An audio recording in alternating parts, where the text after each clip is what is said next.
ጦርነቱን የመራነው ያቀርነው የሰሜንን ሰራዊት አስጠቅተን ትግራይ ውስጥ ጦርነት የፈጠርነው እኛ ነን የሚል ንግግር አድርጓል። የመንግስት መሪ ሁለገብ የምትለው ቃል ውስጥ ያለችዋ በአካል ይገሉናል፣ በአስተምሮ ይገሉናል፣ በታሪክ ይገሉናል፣ በባለ ርስትነት ርስት በማሳጣት ይገሉናል፣ አሻራችንን በመደምሰስ ይገሉናል፣ ቋንቋና ፊደላችንን በማጥፋት ይገሉናል። እየሆነ ያለው ይሄ ነው። የተሾሙት ተቀባይነት ሲያጡ ካላዊ መንግስት ወታደር ተቀብሎ በአንድ ቀን 50 ሰው ሲያርድ እሱኑ መልሶ ብፁዕና የሲኖዶስ አባት የሚያረግ ሲኖዶስ ሲኖር ኦርቶዶክስን ማጥፋት ማለት ኦርቶዶክሳዊ የሆነውን ማህበረሰብ ማለት ነው። ጉራጌውን፣ ዶርዜውን፣ ኦሮሞውን፣ አማራውን፣ ትግሬውን ማንም ኦርቶዶክስ የሆነ ሰው ኮዱ ግን አማራ ሊሆን ይችላል። ኦርቶዶክስ አንድ እንዳይሆኑ እንዲዘናጉ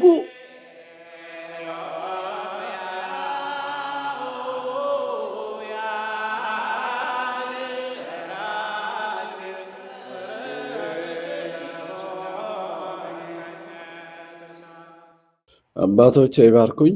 ሁሌ በአእምሯችን መመላለስ አለበት ብዬ የማስበው ብዙሃን ሳለን እንደ አናሳ አገር ፈጥረን ሳለን እንደ እንግዳና ስደተኛ የመልካምነት መሰረት የሆነች ትምህርት ብቻ ሳይሆን በታሪክ የተገለጠች ህይወት እያለን እንደ ግፈኛ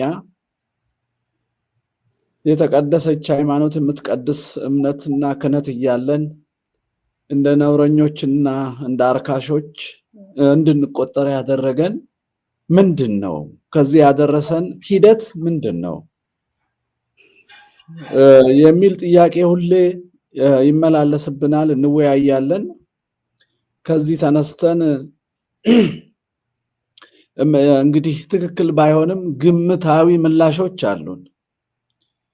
አሁን ምን ተፈጠረ ስንል ሁለገብ እንደኔ በቀላሉ ዓለም በለመደው ቋንቋ በኦርቶዶክሳውያን ላይ ሁለገብ የዘር ማጥፋት ፕሮጀክት እየተካሄደ ነው ብዬ ነው ማምነው። ሁለገብ የምትለው ቃል ውስጥ ያለችዋ በአካል ይገሉናል፣ በአስተምሮ ይገሉናል፣ በታሪክ ይገሉናል፣ በባለ ርስትነት ርስት በማሳጣት ይገሉናል፣ አሻራችንን በመደምሰስ ይገሉናል፣ ቋንቋና ፊደላችንን በማጥፋት ይገሉናል።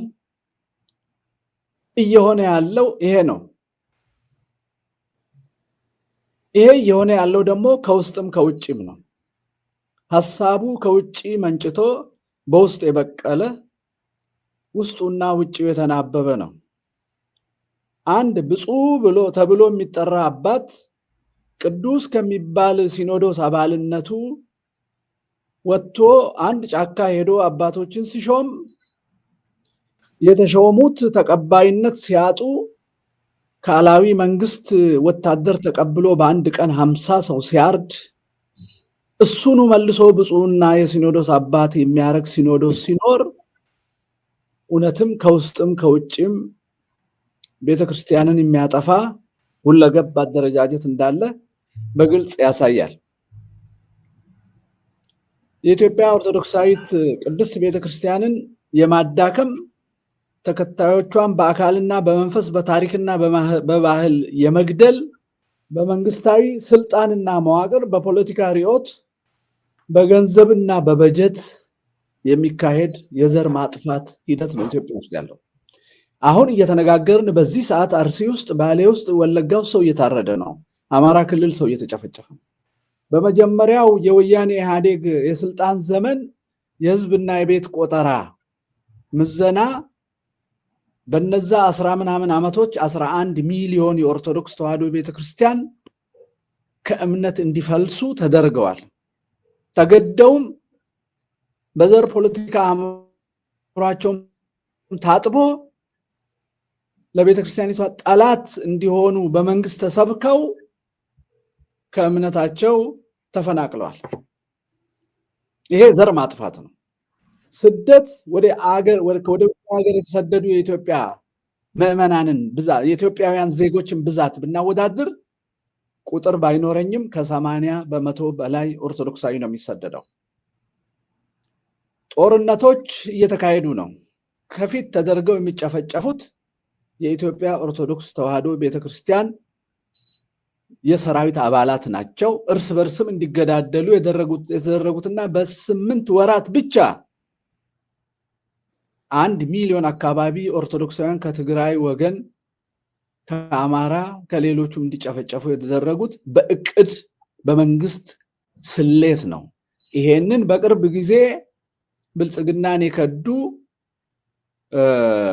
ስማቸውን ላጠፋ ነው የአባታቸው ስም ሚደቅሳ የሚባሉ ሰው ጦርነቱን የመራነው ያቀርነው የሰሜንን ሰራዊት አስጠቅተን ትግራይ ውስጥ ጦርነት የፈጠርነው እኛ ነን የሚል ንግግር አድርጓል የመንግስት መሪ። ይሄ በኦርቶዶክሳውያኖች ላይ የታቀደ እቅድ ነው። ከዚያም ሌላ የሸዋን ኦርቶዶክስ፣ የጎጃም፣ የጎንደር፣ የወሎን ኦርቶዶክስ እስከ ኤርትራ ሃይላንድ ከፍተኛ ቦታዎች አሉ። የኤርትራን ቆላማ ሳይሆን ከፍተኛ ቦታዎች አሉት። ሐማሴን ይዞ ወደ ላይ ያለውን በሙሉ የምናጠፋበት እቅድ አለን ብለው የተወያዩበት ውይይት አምልጦ በአንድ የውጭ ሰው ድሮ ኢትዮጵያ ውስጥ በኖረ የአርመን ሰው በእንግሊዝኛ ተጽፎ ወረቀቱ ሲዘዋወር አይቻለሁ። ኦርቶዶክስን የማጥፋት እቅድ የዚህ ስርዓት እቅድ ነው። ኦርቶዶክስን ማጥፋት ማለት ኦርቶዶክሳዊ የሆነውን ማህበረሰብ ማለት ነው። ጉራጌውን፣ ዶርዜውን፣ ኦሮሞውን፣ አማራውን፣ ትግሬውን ማንም ኦርቶዶክስ የሆነ ሰው ኮዱ ግን አማራ ሊሆን ይችላል። ኦርቶዶክስ አንድ እንዳይሆኑ እንዲዘናጉ ኮዱ አማራ ሊሆን ይችላል። ስለዚህ የቤተ እምነትን ጠባቂነት፣ እረኝነት በማክሸፍ በምንደኞች በመሙላት ጦርነቱ እየተካሄደ ነው። አሁን የምንገኝበት ይሄ ነው ማለት ነው። ግን ለምን? መልሱ በጣም ቀላል ነው። በብዙዎች ተጽፏል፣ በመጽሐፍ ታትሟል። አንደኛ ኢትዮጵያ ለጥቁር ህዝቦች ክፉ ምሳሌ ናት። ሰውን ሁሉ ባሪያ አድርገን ነጭ ቀለም ከጥቁር ይበልጣል ብለን ሰውን አሳምነን የፈለግነውን አጥፍተን ሌላውን ባሪያ አድርገን ስንኖር የለም ሰው እኩል ነው ብለው ባሪያነቱን የተቀበለውን ሰው ሁሉ ያነቁብን እነዚህ ክፉ ሰዎች ናቸው ኢትዮጵያውያን። ለክፋታቸው ምክንያቱ ኦርቶዶክሳዊ ትምህርት ነው። እሱም ሰው በስላሴ አርአያ የተፈጠረ እግዚአብሔር ባወቀ ለሁሉም ርስት የሰጠ ሁሉም ባለ ርስት የሆነበት ርስት የሌለው ፍጡር እንደሌለ የምታስተምር በዚህ ምድር ለፍትህ ለእውነት ቆመው በሰማይ ሌላ ርስት የሚረከቡ ልጆችን ያሳደገች ስነ ልቦናቸው ለባርነት የማይመች ጥቁር ያሉ እኛን ያሸነፉ ስለሆኑ እንዳውም አንድ ምዕራባዊ ዲፕሎማት ያለው ምንድነው የፖሊሲ አድቫይዙ ላይ unless we break Ethiopia it remains bad example for the rest of black race ካልሰበርናት ለተረፈው የጥቁር ህዝብ ሁሉ ምልክት ትሆናለች። ቀዳማዊ ኃይለ ሥላሴ በ25 ዓመት ሲመታቸው 90 ከተማ አቋቁመዋል፣ ዩኒቨርሲቲ ከፍተዋል፣ አየር ኃይል አቋቁመዋል፣ ምድር ጦር አቋቁመዋል፣ ባህር ኃይል አቋቁመዋል፣ አቪዬሽን ዘርግተዋል። በመላው ጥቁር ዓለም እንዲህ የሚባል ነገር የለም። ጥቁር ጀነራል እንኳን የለም። እነዚህ ሰዎች ክፉ ናቸው፣ ምሳሌ ሆኑና ያስቸግሩናል። ቀይ ባህር ቅርብ ነው፣ የአረብን ነዳጅ መቅዳት አንችልም፣ እንቅፋት ይሆኑብናል፣ አረቡም እነሱን አይቶ ይነቃል፣ እንስበራቸው የሚል ነው ምክንያቱ።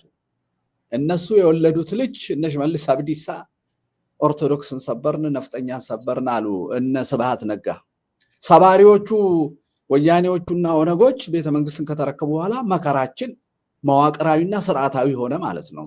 የነሱ ድቅል ልጅ ብልጽግና ደግሞ አሁን ጳጳሳትን እያስሾመ የፈለገውን እያሳደደ ቀኖና በደብዳቤ እየሻረ ነፍሰ ገዳዮቹን ብፁዕ ያሰኛል፣ ምንደኞቹም ብፁዕ የሲኖዶስ አባል ብለው የብሔረሰብ ምክር ቤትን ቅዱስ ሲኖዶስ ብለው ሊጠሩት ይሞክራሉ። ተበዝባጇን አፍሪካ በባርነት የያዘችውን አፍሪካ ትንሳኤ የሚያበስሩ እነዚህ ሰዎች ናቸው። እነዚህ ሰዎች ደግሞ ይህን ጠባይ ያገኙት ከዚች ቤተክርስቲያን ነውና እናጥፋት ፓን አፍሪካን የአፍሪካን አንድነት ተዋህዶ ሲገፋ የነበረው ቀዳማዊ ኃይለ ሥላሴ የዚህ ቤተክርስቲያን ልጅ ነው። ዘረኝነት፣ ስግብግብነት፣ ስስት፣ የአማኒነት የዳርዊን ልጅነትን የሚቃወሙ ናቸው። እኛ የአማኒነትን ዓለም አቀፋዊ ልናደርግ ስንል ሻማና ብርሃን ሆነው ያስቸግሩናልና እንስበራቸው ተባለ። ለዛ ነው መስቀል አደባባይ ነጥቀው በአጠገቡ የባዕድ አምልኮ ኩሬ ሰርተው አሁን ሰሞኑን ቁልቢ ገብርኤል የኛ ቦታ ነበር የሚሉ ሽማግሌዎችን ያሰማሩት። በማን አማካኝነት ነው የሁሉ መከራ የመጣብን? በተማረ ሰው አማካኝነት።